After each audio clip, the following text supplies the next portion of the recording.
Zo, de wie opplakken dan de weer te sneeuw. Net overal in onze provincie, want hier bij mij in Haas wie het meestens gewoon ruim en licht terrein.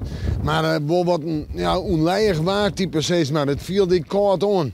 Wel, joen en vannacht een aantal buien, maar kon ze op tongen, misschien wel hagel. Vierde ik een paar opklarings en de temperatuur 1 en 5 graden. Het verschil tussen het kust- en watergebied en vierde de provincie.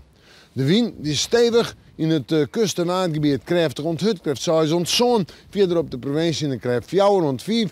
En de wind komt uit het westen waar meestentijds. Ja, mooi. Ik werd een aantal buien, maar kon ze op toon, misschien wel hagel. Ik wil eens even zinnen, maar de bewolking had de oerhoorn. En de temperaturen, man, 4 van zo'n graden, niet geen wintertemperaturen. Beslist net.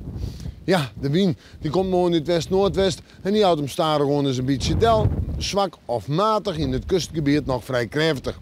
Maar let erop, de dag neemt de wind nou. In de joentijd in de nacht weer opklarings, maar min 1 of 0, dus komen ze op gladens. Dan terug naar het vooruitzicht. Nou ja, we hebben op Sinterklaasdag een aantal winterse buien, maar weer te sneeuwen. De zinnen er even bij, temperatuur is 2 graden, in de nacht min 1.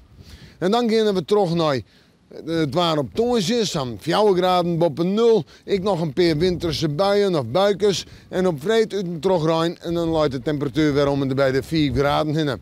Nou, ik denk dat het sneu en snijn nog een graadje hoger wordt de temperatuur. Het echte winterwaar voorlopig net. En we moeten morgen maar weer even in het waarschuwen.